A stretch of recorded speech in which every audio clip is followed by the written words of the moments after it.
जय Hind everyone. I am Prathamesh Ranjani और मैं आप सभी का डिफेंस वाला की इस अमेजिंग प्लेटफॉर्म के ऊपर बहुत बहुत स्वागत करता हूं। पिछले कुछ लेक्चर्स के दौरान मैंने आपको बताया था कि आपको किस तरीके से पिक्चर परसेप्शन टेस्ट में सही परफॉर्म करना है। जब आप किसी पिक्चर को देखते हैं और आप उसके ऊपर एक स्टोरी फ्रेम करते हैं तो आपको क्या मेजर मिस्टेक्स है जो नहीं करनी, क्या चीजें अवॉइड करनी, जिसके बारे में हमने हमारे पिछले लेक्चर्स के अंदर बात करी थी। आज हम इसी सीरीज को आगे बढ़ाते हैं और आज दो मेजर टॉपिक्स के ऊपर बात करने वाला है। पहला होने वाला है कि जब आप अपनी स्टोरी को नरेट करते हैं, आपने पिक्चर को देखा है, पिक्चर को देखने के बाद आपने स्टोरी लिखी है, स्टोरी को जब आप नरेट करते हैं तो आपको किन बातों का ध्यान रखना है। और दूसरा हम बात करेंगे कि जब आप एक कॉमन स्टोरी पे आने के लिए ग्रुप डिस्कशन करते हैं उस दौरान आपको क्या चीजें नहीं करनी, क्या पॉइंट्स को अवॉइड करना है, बिकॉज ये मेजर मिस्टेक्स होती है जिसके कारण एस्पिरेंट्स स्क्रीन में नहीं हो पाते। देखिए, आपको एक चीज यहां पर बहुत अच्छे से समझ में आनी चाहिए कि एसएसबी के दौरान जितनी भी स्टेप्स बनाई गई हैं, चाहे फिर वो आपका पिक्चर परसेप्शन टेस्ट हो, नरेशन की मैं बात करूं यहां पर, या फिर मैं ग्रुप डिस्कशन की बात करूं, इन सारे टेस्ट के दौरान आपको जांचा जा रहा है, आपकी पर्सनालिटी को जांचने की कोशिश की जाती है, आपके अंदर जो मेजर नेगेटिव ट्रेट्स है उनको देखा जाता है, आपका पर्सपेक्टिव क्या है, आपका मोटिव क्या है, आपकी नीड्स क्या है, सारी चीजें यहां पर देखी जाती है। तो आपको ये पॉइंट याद रखना है कि आपको किसी भी चीज को मगअप नहीं करना है। जो भी बातें मैं आपको बताता हूं, जितने भी मेरे लेक्चर्स हैं उसके दौरान जितनी भी चीजें मैंने आपको बताई है, आपको ये चीज ध्यान रखना है कि आपको अपने अंदर उसको अप्लाई करना है। देखिए, क्या होगा ना कि अगर आप अंदर से बहुत अच्छे हैं, आपके अंदर वो अफसर्स लाइक क्वालिटी, तो ऑब्वियसली बाहर आप जितनी भी चीजें करेंगे वो क्वालिटीज ही आपकी बाहर इंडिकेट होकर आती। तो इस बात का ध्यान रखना है। चलिए हम स्टार्ट करते हैं। और एक बात याद रखिएगा कि नरेशन की मैं बात करूं या मैं बात करूं ग्रुप डिस्कशन की, ये बहुत मेजर चीजें होती है, ये बहुत इंपॉर्टेंट रोल प्ले करती है आपके स्क्रीन इन होने के लिए। तो ये कुछ मेजर मिस्टेक्स के बारे में आज हम बात करेंगे जिसको आपको अवॉइड करना है। अगर आप इन मिस्टेक्स को अभी कर रहे हैं तो अपना इंट्रोस्पेक्शन कीजिए, खुद का स्वयं मूल्यांकन कीजिए कि क्या मैं गलती कर रहा हूं। अगर गलती कर रहे हैं तो इसको ठीक करने की कोशिश कीजिए। सबसे पहले हम बात करेंगे नरेशन के बारे में। देखिए, क्या होता है जब आप पिक्चर को लिख देते हैं और पिक्चर को लिखने के बाद जब आप अपनी स्टोरी को नरेट करते हैं, नरेट करने के दौरान आपके कई सारी चीजों को जांचा जाता है। चाहे फिर मैं पावर ऑफ एक्सप्रेशन की बात करूं, आपके कॉन्फिडेंस की बात करूं, या मैं बात करूं कि आप कितनी क्लियरिटी के साथ अपने थॉट्स को एक्सप्रेस करते हैं वहां पर। अब देखिए, नरेशन इतना इंपॉर्टेंट क्यों है। हालांकि अगर मैं एसएसबी के पूरे प्रोसेस की बात करूं तो एसएसबी के पूरे प्रोसेस के दौरान हर जो चीज करवाई जा रही है वो सारी की सारी इंपॉर्टेंट होती है। बट जब आप पिक्चर के ऊपर स्टोरी लिखने के बाद जब आप स्टोरी को नरेट करते हैं, इससे आपका कॉन्फिडेंस दिखता है, इससे आपका दिखता है कि आप कितने सही तरीके से अपने आइडियाज को एक्सप्रेस कर पाते हैं। यह दिखता है कि आप किस तरीके से अपनी चीजों को लिखते हैं और उस आइडिया को किस तरीके से लोगों के सामने बिना नर्वसनेस के, बिना हेजिटेशन के एक्सप्रेस कर पाते हैं।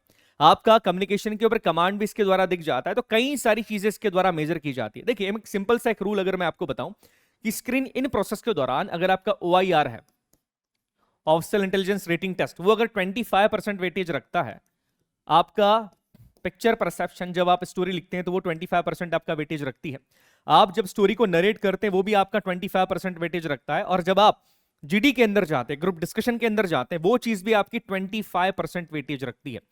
तो इस तरीके से आपको समझना होगा कि केवल एक अच्छी स्टोरी लिखना से काम नहीं चलेगा, आपको स्टोरी को सही तरीके से नरेट करते भी आना चाहिए। और इसीलिए आपको समझना पड़ेगा कि क्या चीजें जिसको आपको अवॉइड करना है, अपने अंदर चीजों को लेकर आइएगा, है ना। देखिए, पावर ऑफ एक्सप्रेशन अपने आप में एक बहुत बड़ी बात होती है। समझिए, आप अपने आइडियाज को एक्सप्रेस ही नहीं कर पा रहे साहब, तो क्या मतलब है आपका फिर।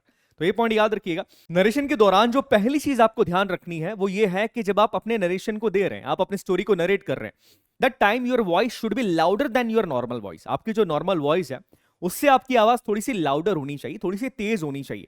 यहां पर मैं लाउडर की बात कर रहा हूं, यहां पर मैं चिल्लाने की बात नहीं कर रहा हूं कि आप चिल्ला चिल्ला के वहां पर बात कर रहे हैं या इतनी तेज बात कर रहे हैं कि लग रहा है कि आप किसी को डांट रहे हैं। मैं इसकी बात नहीं कर रहा हूं। आपकी जो नॉर्मल वॉइस है उस नॉर्मल वॉइस से थोड़ी सी हैवी आपकी वॉइस होनी चाहिए, थोड़ी सी लाउडर होनी चाहिए। देखिए, क्या होता है जब आप अपनी बात को किसी को समझाने की कोशिश करते हैं या जब आप अपना पॉइंट रखते हैं तो आपको अपनी वॉइस को थोड़ा सा लाउडर करना होता है। ये आपके कॉन्फिडेंस को दर्शाता है।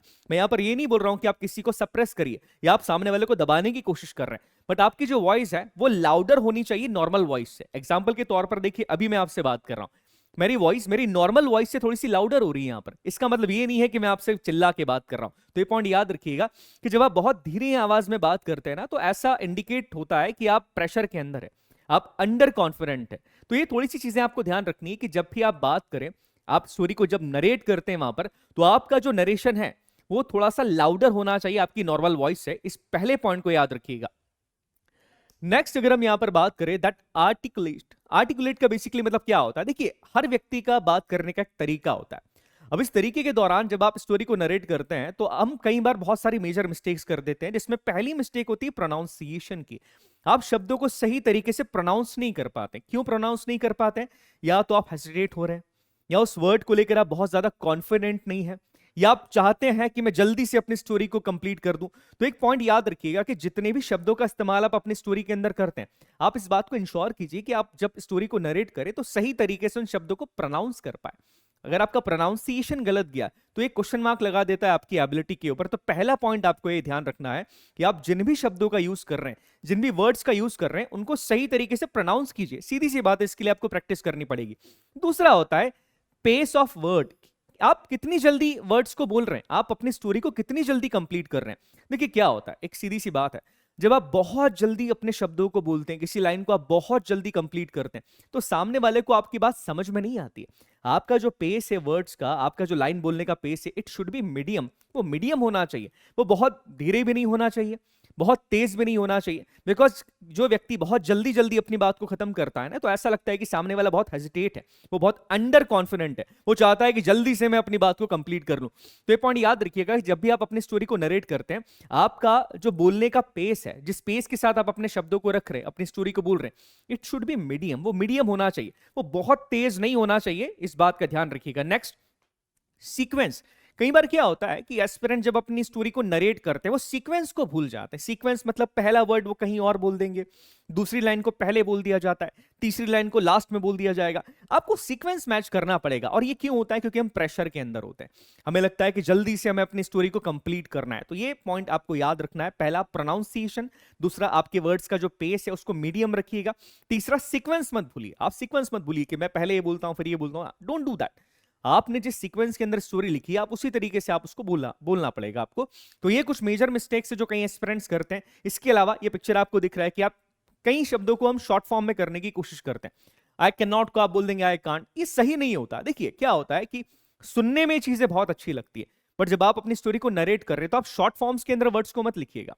आप स्टोरी को जब नरेट करते हैं तो फुल फॉर्म के अंदर ही वर्ड्स को लिखिए। अगर आप कांट बोलेंगे तो इंप्रेशन सही नहीं जाता है। कांट की जगह अगर आप कैन नॉट बोलेंगे तो एक स्पष्टता आपके शब्दों के अंदर मिलती है, आपके नरेशन के अंदर एक स्पष्टता मिलती है, जो कि बहुत ज्यादा जरूरी होती है। आगे, eye contact and the body language. देखिए आपका जो बॉडी लैंग्वेज है वो एक बहुत इंपॉर्टेंट रोल प्ले करता है नरेशन के दौरान। अब बॉडी लैंग्वेज की बात करें, कई एस्पिरेंट ऐसे होते हैं जब वो अपनी स्टोरी को नरेट करते हैं तो अपने हाथों को बहुत ज्यादा मूवमेंट करते हैं। अब देखिए मैं आपको एक एग्जांपल के थ्रू बताता हूं। अगर अभी मैं आपसे बात कर रहा हूं, है ना, मेरे हाथ बहुत ज्यादा मूव कर रहे हैं, आपका ध्यान मेरी बात से ज्यादा मेरे हाथों के ऊपर जाता है, जो कि सही नहीं लगता, ये नेचुरल नहीं लगता। बट अगर मैं ये कहूं कि आप अपने हाथों को बिल्कुल भी मूव मत कीजिए, इस तरीके से कर लीजिए और आप अगर बात कीजिए, ये भी नेचुरल नहीं लगता है।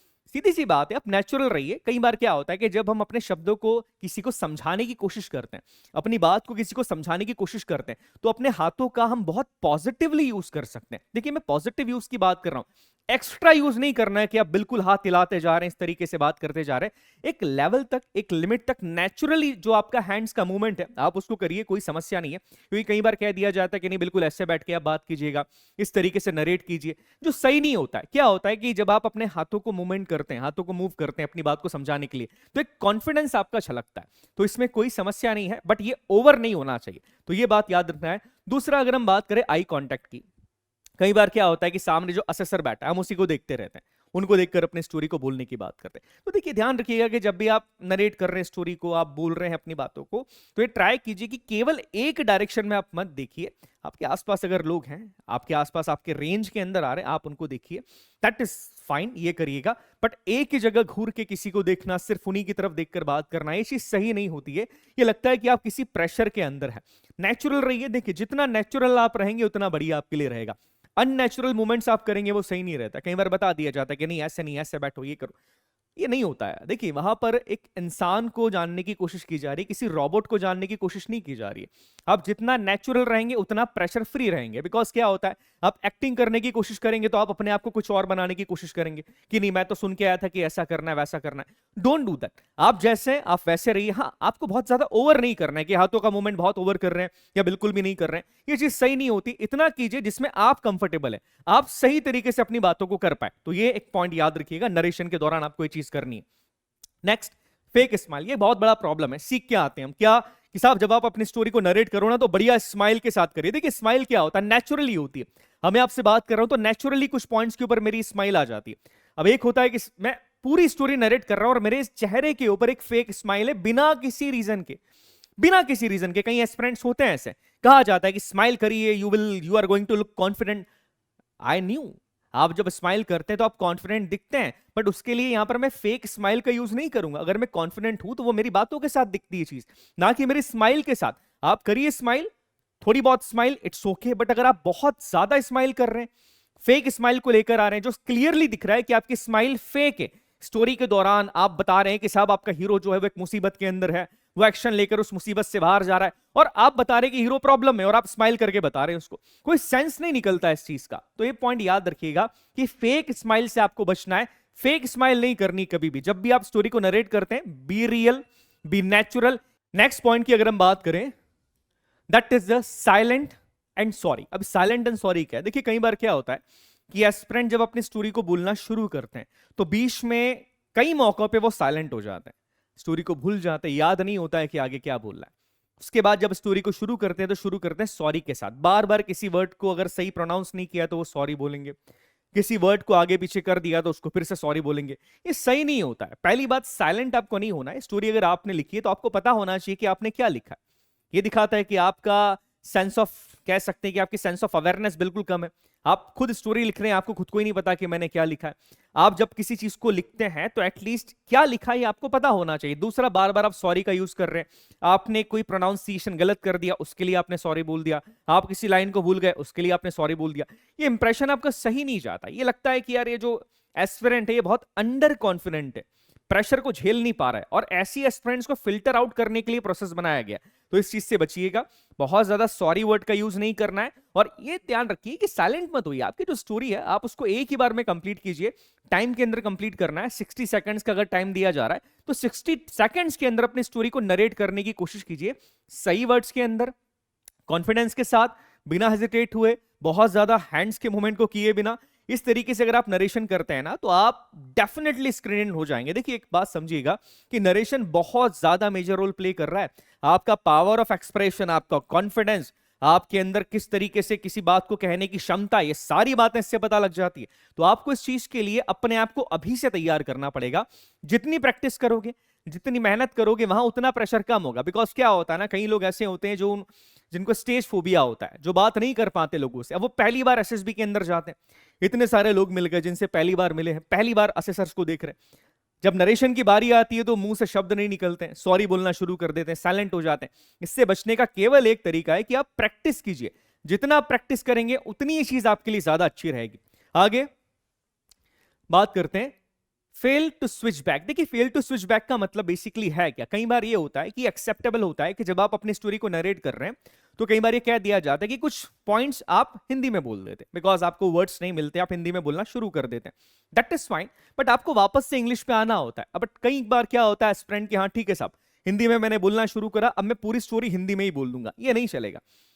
You are failing to switch back. आप वापस नहीं आ पा रहे। आप इंग्लिश से आप हिंदी पे गए, ठीक है, एक पॉइंट आपने बोल दिया हिंदी के अंदर, एक लाइन आपने हिंदी के अंदर बोल दी बिकॉज आपको वर्ड मिल नहीं रहा था। You have to get back. आपको वापस इंग्लिश के ऊपर आना ही पड़ेगा। ये एसेंशियल है। अगेन मैं बोल रहा हूं, दिस इज एसेंशियल थिंग। ये करना पड़ेगी। आप क्या होता है, हम कंफर्ट में आ जाते हैं कि अच्छा हिंदी में बोल दिया मैंने लाइन, अब मैं आगे की स्टोरी हिंदी में ही बोलूंगा। This is wrong. तो ये मिस्टेक मत कीजिएगा, ये बहुत ज्यादा मेजर मिस्टेक होती है। और इसके कारण क्या होता है कि कई सारे एस्पिरेंट स्क्रीन इन नहीं हो पा रहे। क्या है? क्योंकि नरेशन एक बहुत इंपॉर्टेंट पार्ट होता है।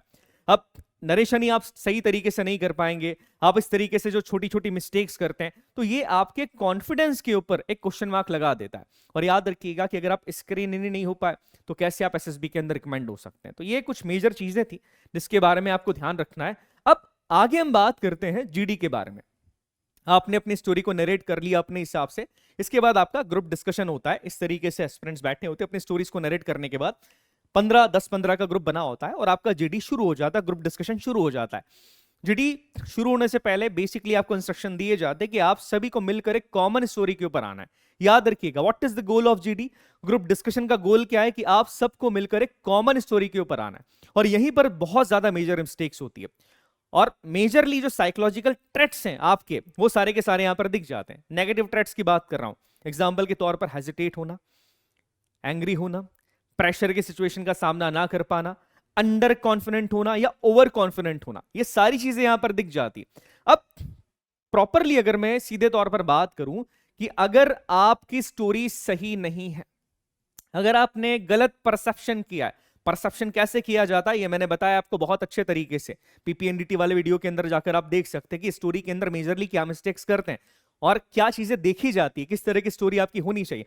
अब क्या होता है कि अगर आपका परसेप्शन रॉन्ग है आपके पिक्चर के लिए, तो आपको डिस्कशन के अंदर बहुत डिफिकल्टी होने वाली है। ये पॉइंट याद रखिएगा, बिकॉज आपका परसेप्शन और डिस्कशन दोनों कहीं ना कहीं जुड़ा होता है। आपका परसेप्शन गलत, आप डिफिकल्टी हो जाएगी डिस्कशन के अंदर, आपको आप अपने पॉइंट्स को प्रूव कर ही नहीं पाओगे। तो ये पॉइंट आपको याद रखना है। अब पूरे जीडी के दौरान कुछ मेजर चीजें हर एस्पिरेंट के अंदर देखी जाती है। पहला, पावर ऑफ एक्सप्रेशन, किस तरीके से आप अपनी बात को एक्सप्रेस कर रहे हैं। नरेशन के अंदर तो आपने कर दिया, पर जब बात आती है अपने पॉइंट को 15 लोगों के बीच में प्रूफ करने की, तो आप कैसे करते हैं? आपका पावर ऑफ एक्सप्रेशन क्या है, किस तरीके से अपने पॉइंट को आप एक्सप्रेस कर पाते हैं। Number 2, ability to influence the group, कैसे आपका जो जीडी का ग्रुप है आप उसको इन्फ्लुएंस करते हैं। अब इन्फ्लुएंस कब कर पाएंगे साहब? इन्फ्लुएंस आप तब कर पाएंगे जब आपके पॉइंट में दम होगा, जब आपकी आवाज में दम होगा, जब आपका कम्युनिकेशन स्किल बहुत बढ़िया होगा, जब आपकी पर्सनालिटी डायनेमिक होगी कि लोग आपकी बात सुने, जब आप इनिशिएटिव लेते हैं। ये चीज देखी जाती है कि आपके अंदर ये क्वालिटी है कि नहीं, अपने ग्रुप को आप इन्फ्लुएंस कर पाते कि नहीं कर पाते। ऑब्वियसली अगर आप फैक्ट्स के ऊपर बात करेंगे, आप जो बात कर रहे हैं आपका परसेप्शन बिल्कुल सही था, उस परसेप्शन के हिसाब से आप अपने पॉइंट को प्रूफ कर पाएंगे, डिफेंड कर पाएंगे, तो आप ग्रुप को इन्फ्लुएंस कर लेते हैं। ये चीज देखी जाएगी। आपका कॉन्फिडेंस देखा जाता है कि जब फिश मार्केट बनता है या वो सिचुएशन बन रही है कि आपकी बातों को काटा जा रहा है, तब भी आप अपनी बात को किस तरीके से रखते हैं। आप एंग्री हो जाते हैं या आप शांति के साथ अपनी बात को रखते हैं। इसके अलावा आपकी सोशल एडेप्टेबिलिटी काफी इंपॉर्टेंट चीज, क्योंकि फौज के अंदर इंडिविजुअल हीरोइज्म की बात होती ही नहीं है। यहां पर अकेले आप यहां पर फौज में कुछ नहीं करते, आपको ग्रुप को साथ में लेकर चलना पड़ता है, आपको अपने साथियों को साथ में लेकर चलना पड़ता है। यह देखा जाता है कि अगर आपके ग्रुप किसी स्टोरी के ऊपर आ रहा है तो आप उस बात को अडॉप्ट कर पाते हो कि नहीं कर पाते हो, या आप अपने ग्रुप से अलग चल रहे हो कि नहीं मेरी स्टोरी सही है आप सब गलत बोल रहे हो, मैं सही हूं आप सब गलत हैं। कुछ लोगों का नेचर ऐसा होता है जिन्हें लगता है कि केवल वो सही है, बाकी जितने भी लोग हैं दुनिया के अंदर वो गलत हैं। ऐसे लोगों को इसके अंदर छांटा जाता है। इसके अलावा आप दूसरे के व्यू के लिए कितना कंसर्न हो, आप दूसरे के व्यू की कितनी रिस्पेक्ट करते हो, उसके पॉइंट को कितना समझते हो, बिकॉज आपका जो मेन मोटिव है जीडी के दौरान वो क्या होता है, आपको एक कॉमन स्टोरी के ऊपर जाना है। ये बात याद रखिएगा। यहां पर इसकी बात नहीं होती कि आपके स्टोरी को लिया जाए, वहां पर आपकी स्टोरी को लिया जा रहा है या मेरी स्टोरी के सारे पॉइंट्स लिए जाएंगे। जो मेजर मोटिव होता है ये क्या है कि आप सभी को एक कॉमन स्टोरी के ऊपर आना है। और यहीं पर कई सारे एस्पिरेंट्स बहुत मेजर मिस्टेक्स भी कर देते हैं। अब देखिए किन बातों का ध्यान रखना है ग्रुप डिस्कशन के दौरान, सबसे पहले उसकी बात हम करते हैं। जो पहली मेजर मिस्टेक की जाती है ग्रुप डिस्कशन के दौरान, that is the lack of active participation. आप एक्टिवली पार्टिसिपेट नहीं करते हैं। ग्रुप डिस्कशन चल रहा है, आप अपनी बातों को रख ही नहीं पा रहे। क्यों नहीं रख पा रहे? या तो आप उस प्रेशर को झेल नहीं पा रहे, या आप अंडर कॉन्फिडेंट है, आपको लगता है कि मेरा पॉइंट तो गलत है, मेरा पॉइंट तो कोई सुनेगा ही नहीं, या आपको लगता है कि मेरे पॉइंट की यहां पर कोई वैल्यू नहीं है। एग्जाम्पल के तौर पे आपने अपना एक पॉइंट रखा, बट आपके उस पॉइंट में कोई तर्क नहीं था, कोई लॉजिक नहीं था, तो आपके पॉइंट को काट दिया गया। अब आपने क्या करा? आपने बोला नहीं मेरा पॉइंट काट दिया, अब मैं बात नहीं करूंगा। आप क्या कर रहे हैं? आप पार्टिसिपेट ही नहीं कर रहे हैं। कई एस्पिरेंट के अंदर ये समस्या होती है, आपको एटलीस्ट पार्टिसिपेट करना है। देखिए आपका मेजर मोटिव क्या है? आपका मेजर मोटिव होता है कि कॉमन स्टोरी के ऊपर आना। अगर आप पार्टिसिपेट ही नहीं करेंगे तो कैसे समझ में आएगा कि आपके अंदर वो सोशल एडेप्टेबिलिटी है कि नहीं है, आप ग्रुप के साथ जा पाते हैं कि नहीं जा पाते हैं। तो इस मिस्टेक को आपको अवॉइड करना है कि आप पार्टिसिपेट कीजिएगा। लेक ऑफ एक्टिव पार्टिसिपेशन बहुत बड़ी समस्या होती है। एस्पिरेंट चुपचाप बैठे रहते हैं, अपने एक पॉइंट को रखते हैं और उसके बाद चुपचाप बैठ जाते हैं। कई बार आपने सुना होगा किसी से कि भैया मैंने क्या करा, जब मैं एसएसबी के अंदर गया तो मैंने क्या करा, मैंने केवल अपना एक पॉइंट रखा और मैं रिकमेंड हो गया या मैं स्क्रीन इन हो गया। ये हमेशा सही नहीं होता है, इस बात को आपको समझना पड़ेगा। अगर आप पार्टिसिपेट ही नहीं कर पा रहे हैं, आप ग्रुप के साथ जेलअप नहीं कर पा रहे हैं, ग्रुप के साथ आगे नहीं बढ़ पा रहे हैं, तो आप कैसे ये कह सकते हैं कि मैं आगे जाके रिकमेंड हो जाऊंगा? आप ये कैसे सोच सकते हैं कि मैं स्क्रीन इन हो जाऊंगा? देखिए लॉजिक के साथ सोचिएगा। तो ये पॉइंट याद रखिए कि आपको एक्टिवली पार्टिसिपेट करना है। ये नहीं करना कि मेरे पॉइंट को काट दिया तो मैं मुंह बना के बैठ गया कि नहीं अब मैं अपना पॉइंट रखूंगा ही नहीं। Don't do that. एसएसबी आपको जानने के लिए है, आपको देखा जाएगा कि ठीक है आपके पॉइंट को नहीं सुना जा रहा है, उसके बाद भी आप गिव अप नहीं कर रहे हैं, आप हथियार नहीं डाल रहे कि हाँ साहब अब मैं तो कुछ नहीं कर सकता। आप उसके बाद भी अपने आने वाले या आगे वाले पॉइंट्स को रख रहे हैं, आप पार्टिसिपेट कर रहे हैं, आप इनिशिएटिव ले रहे हैं, अपनी बातों को रख रहे हैं। तो ये पॉइंट आपको याद रखना है। दूसरी जो मेजर मिस्टेक होती है that is the lack of clarity in expression. आपकी बारी आती है जीडी के दौरान, आप अपनी बात को करते हैं बट आप अपनी बात को लेकर खुद कॉन्फिडेंट नहीं है कि ये पॉइंट सही है कि गलत है। आप सही तरीके से एक्सप्रेस ही नहीं कर पा रहे अपने पॉइंट को। क्यों नहीं कर पा रहे? पहला रीजन, इंग्लिश के अंदर कमांड का वीक होना। ऑब्वियसली जीडी इंग्लिश के अंदर हो रहा है, ग्रुप डिस्कशन आपका इंग्लिश के अंदर होता है। आपकी जब बारी आती है या जब आप बोलते हैं तो आप क्लियर तरीके से अपनी बात को एक्सप्रेस नहीं कर पा रहे। इसका पहला रीजन तो ये हो सकता है कि या तो आपकी इंग्लिश कमजोर है, दूसरा रीजन कि आप खुद क्लियर नहीं है अपने थॉट्स को लेकर कि यार मैं सही बोल रहा हूं कि गलत बोल रहा हूं। ये बहुत बार देखने को मिलता है कि बच्चे की जब बारी आती है जीडी के अंदर, जब एस्पिरेंट बोलना शुरू करता है, उसके एक्सप्रेशन के अंदर क्लियरिटी नहीं है।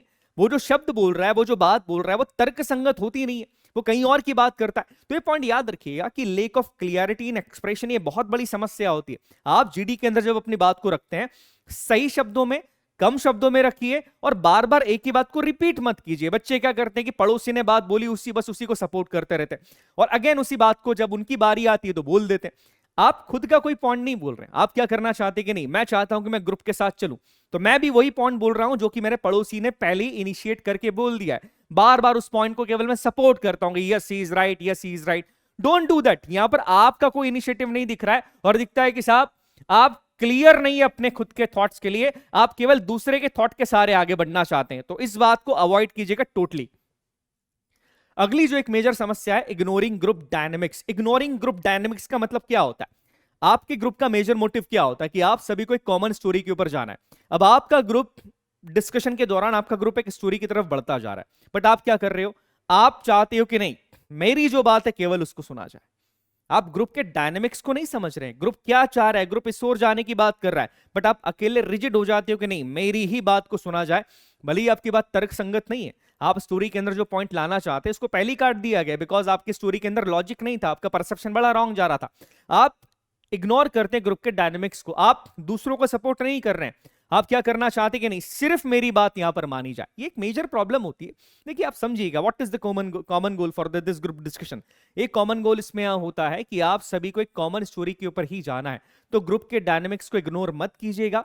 आप देखिए ग्रुप किस तरफ बढ़ रहा है, आपको भी ग्रुप के साथ ही आगे बढ़ना पड़ेगा। स्टोरी अगर इस तरफ बढ़ रही तो आप सपोर्ट कीजिए स्टोरी का, आप उसके अंदर अपने पॉइंट्स को रखने की कोशिश कीजिए, ना कि लोग इधर बात कर रहे हैं मैं बिल्कुल अलग चलने की कोशिश कर रहा हूं। डोंट डू दैट बिकॉज यहां पर देखा जा रहा है कि आप कितने सपोर्टिव हैं, आप लोगों को सपोर्ट करते हैं कि नहीं करते हैं। जो मेन एम है अपना वो क्या है? कॉमन स्टोरी के ऊपर आना। आप उस बात को सपोर्ट कर रहे हैं कि नहीं कर रहे हैं? तो एक छोटी सी बात है बट ये मेजर मिस्टेक कई एस्पिरेंट करते हैं। इस बात को आपको याद रखना है और आपको एटलीस्ट ये मिस्टेक नहीं करना है। इसके बाद inability to handle the criticism. देखिए क्या होता है, आपने किसी पॉइंट को कहा, आपके पॉइंट को सामने वाले व्यक्ति ने काट दिया। अब आपके अंदर वो क्षमता नहीं है कि आप इस क्रिटिसिज्म को हैंडल कर पाए, आपको आता है गुस्सा, आप अलग तरीके से, बहुत गलत तरीके से सामने वाले की बात को काटना शुरू कर देते हैं। आप अपने क्रिटिसिज्म को बर्दाश्त नहीं कर पाते, आपके पॉइंट को गलत कैसे बोल दिया गया, आप इस चीज को अपने ले लेते हैं ईगो के ऊपर, मेरा पॉइंट गलत कैसे हो सकता है, और आप उसके हर सही पॉइंट को काटने की कोशिश करते हैं। आप भले ही इस चीज को देखे या ना देखे, असेसर्स देख रहे हैं, वो देख रहे हैं कि इनके अंदर प्रॉब्लम है, साइकोलॉजिकली ये बंदा क्रिटिसिज्म को हैंडल नहीं कर सकता, बहुत बड़ी समस्या है इसके अंदर। तो ये तो मेजर प्रॉब्लम है ना कि आप क्रिटिसिज्म को हैंडल नहीं कर पा रहे हो। अरे अगर आपको कोई क्रिटिसाइज कर रहा है तो आप देखिए कि हाँ इस क्रिटिसिज्म सही है कि गलत है। अगर सही है तो आप उसको चेंज कीजिए, और अगर गलत भी है तो आप सामने वाले को डांट नहीं सकते, आप अपना एंगर शो नहीं कर सकते। मतलब इसका मतलब तो ये होता है कि आपको ट्रिगर करना बहुत आसान है, बड़ी आसानी से आपको ट्रिगर किया जा सकता है। तो ये पॉइंट याद रखिएगा कि आपके पॉइंट को अगर काटा जा रहा है तो आपको बहुत जल्दी ट्रिगर होके एंगर नहीं दिखाना है, एग्रेसिव बिहेवियर। कई बार ये होगा फिश मार्केट के दौरान आपकी बात को काटा जा रहा है, आप एंग्री हो जाते हो, आप तेजी से चिल्ला के बात करने लगते हो, आपके हैंड्स का मूवमेंट बड़ा हो जाता है, आप खड़े होकर बात करने लग जाते हो, सामने वाले के पॉइंट्स को आप काटते हो, कई बार आप सामने वाले के साथ पर्सनल भी हो जाते हो। ये पॉइंट याद रखिएगा। एक बहुत अच्छी बात यहां पर लिखी है, कंट्रोल योर इमोशंस और बी कंज्यूम्ड बाय देम। ये बात बिल्कुल सही है एसएसबी के जीडी के दौरान। आपको अपने इमोशंस पे कंट्रोल रखना पड़ता है वहां पे, अदरवाइज आपके अपने इमोशंस आपको कंज्यूम कर लेंगे। आपको इस बात को समझना पड़ेगा, आप एंग्री बिहेव क्यों करते हैं? आप एंग्री बिहेव इसलिए करते हैं बिकॉज आपका डिफेंस मैकेनिज्म जो है वो बड़ा मजबूत हो गया। आप डिफेंस मैकेनिज्म क्या है वो बड़ा बताऊंगा मैं किसी लेक्चर के दौरान, बट ये पॉइंट याद रखिएगा कि जब आप ये चीज करते हैं तो लगता है कि आप क्रिटिसिज्म नहीं झेल पा रहे, आप प्रेशर को नहीं झेल पा रहे, आप एग्रेसिवली बिहेव कर रहे हैं। Don't do that. अपनी बात को सही पॉइंट के साथ रखिएगा। जीडी में जब आप बात करते हैं, अगेन वही चीज, नॉर्मल वॉइस से थोड़ी सी लाउड आपकी वॉइस होनी चाहिए, बट चिल्लाना नहीं है आपको कि चिल्ला के अपनी बात को समझाने की कोशिश कर रहे हैं, प्रूफ करने के लिए आप लोगों को बुरा भला बोल रहे हैं। लॉजिकली आप बिना लॉजिक के, और लॉजिकली भी आप किसी पॉइंट को इतने गलत तरीके से काट रहे हैं कि आपका एग्रेशन उसके अंदर दिख रहा है। Don't do that. ये दिखता है कि आपके अंदर क्षमता नहीं है, आप ग्रुप के साथ आगे नहीं बढ़ सकते, आप लोगों के साथ जेलअप नहीं हो सकते। ये छोटी सी बात है, बट ये हर छोटी चीज बहुत मायने रखती है एसएसबी के दौरान। आगे वाला पॉइंट है नॉट रिस्पेक्टिंग अदर ओपिनियन। देखिए क्या होता है नॉट रिस्पेक्टिंग अदर ओपिनियन का मतलब, कई बार क्या होता है, और ये चीज मैं पहले भी कह चुका हूं, कि आपको एक अच्छा श्रोता बनना पड़ेगा। दूसरे के पॉइंट्स को समझिए, दूसरा पॉइंट क्या बोल रहा है आप उसको सुनिएगा, उसके ओपिनियन को भी रिस्पेक्ट दीजिए। अगर आपको लगता है कि इसका पॉइंट सही है तो उसको सपोर्ट भी कीजिए। कई बार क्या होता है कि ग्रुप डिस्कशन के दौरान हमें लगता है कि केवल मेरा पॉइंट सही है, सामने वाले का पॉइंट लॉजिकल है, मेरा पॉइंट इनलॉजिकल है, बट स्टिल मैं सामने वाले के पॉइंट को सपोर्ट नहीं करूंगा। क्यों नहीं करूंगा साहब? बिकॉज मेरा पॉइंट गलत कैसे हो सकता है? That is the wrong thing. ये आपको समझना पड़ेगा। आपको दूसरे के ओपिनियंस की रिस्पेक्ट करनी होगी। अगर स्टोरी एक डायरेक्शन के अंदर जा रही है, ग्रुप एक डायरेक्शन के अंदर जा रहा है, सामने वाला उसी डायरेक्शन के अंदर अपना एक पॉइंट बोलता है जो कि उस स्टोरी को सपोर्ट करता है, आप उसको सपोर्ट कीजिए, रिस्पेक्ट कीजिए उसकी बात की, दूसरों की बातों को सुनिए। ये काफी इंपॉर्टेंट चीज होती है। नहीं तो कई बार क्या होता है कि ग्रुप किसी और डायरेक्शन में जा रहा है, हम अभी यही बात कर रहे हैं कि जो स्टोरी का जो हमारा प्रोटैगनिस्ट है उसका नाम क्या रखना है, जबकि ऑलरेडी सब कुछ डिसाइड कर दिया है ग्रुप ने। इससे क्या समझ में आता है कि आप बातों को सुन ही नहीं रहे। जीडी किस तरफ जा रहा है आपका ध्यान ही नहीं है, आप अटेंटिव नहीं है, आप सुन ही नहीं रहे, केवल आप अपने ऊपर ध्यान दे रहे कि मुझे लगता है कि ये होना चाहिए और मेरा ये पॉइंट आना चाहिए। ये काफी गलत होता है, इससे आपको अवॉइड करना पड़ेगा। अगला जो है फिश मार्केट। देखिए फिश मार्केट की सिचुएशन आपने कई बार सुना होगा कि जीडी के दौरान फिश मार्केट की सिचुएशन बनती है, ये बनती। और एक बात अगर मैं आपको बताऊं कि एसएसबी चाहता है कि ये सिचुएशन बने। फिश मार्केट क्या होता है? सारे लोग चिल्ला रहे, सारे बच्चे, सारे एस्पिरेंट्स अपने पॉइंट्स को रखना चाह रहे हैं। ये प्रेशर की सिचुएशन है। प्रेशर की सिचुएशन के अंदर ही व्यक्ति का रियल नेचर रिवील हो जाता है। फिश मार्केट में कई लोग चिल्लाना शुरू करते हैं, कई लोग खड़े हो जाते हैं, कई लोग अपनी बातों को सही तरीके से नहीं रखने की कोशिश करते हैं। बट कई एस्पिरेंट ऐसे होते हैं जो फिश मार्केट के दौरान भी अपना डेकोरम को मेंटेन करके रखते हैं, अपने दिमाग की स्थिरता को मेंटेन करके रखते हैं। एक पॉइंट याद रखिएगा, जो व्यक्ति शांत है वो व्यक्ति सफल है। हमेशा इस बात को ध्यान रखना, जो व्यक्ति हर परिस्थिति के अंदर शांत है वो जीवन में सफल हो जाएगा। जीडी के दौरान भी यही होता है। फिश मार्केट बन रहा है, फिश मार्केट में सारे लोग अपनी बातों को कर रहे हैं, चिल्ला के अपनी बात को करने की कोशिश कर रहे हैं। अब इसमें क्या किया जाए? देखिए पहली बात जो कि आपने कई बार सुनी होगी, कहा जाता है कि फिश मार्केट का हिस्सा आपको नहीं बनना। ऑब्वियसली आप फिश मार्केट का हिस्सा नहीं बन सकते। अगर आप भी इन्हीं में शामिल हो जाएंगे तो डिफरेंस क्या रहेगा? दूसरी बात यह कहा जाता है कई बार, जो कि सच भी है, कि ये फिश मार्केट हमेशा नहीं होता है। धीरे धीरे आवाज फिश मार्केट के अंदर कम होती जाती है, उस टाइम पर आप अपने पॉइंट्स को रख सकते हैं। बट कई बार ऐसा होता है कि फिश मार्केट बना हुआ है, पूरे जीडी के दौरान यही चीज चल रही। अब क्या किया जाए? अब क्या इस टाइम पर सर मैं चुपचाप रहूं, मैं इनिशिएटिव लूं ही ना, या मैं चुपचाप बैठा रहूं? ये नहीं करना है, गलती मत कीजिएगा।